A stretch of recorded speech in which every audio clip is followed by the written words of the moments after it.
चिपक के लेता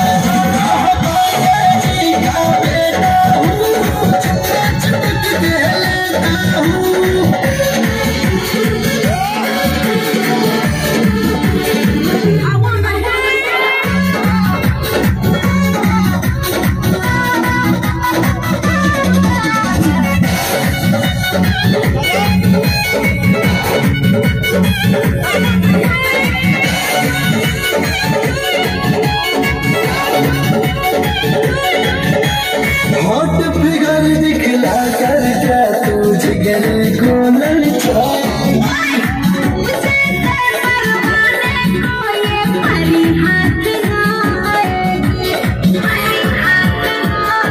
हॉट फिगर दिखला कर क्या तू जिगर को ललचाएगी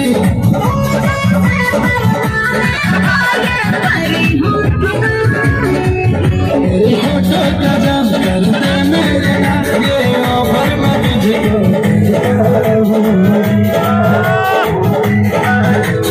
पांडे जी का बेटा हूँ चम्मा चिपक के लेता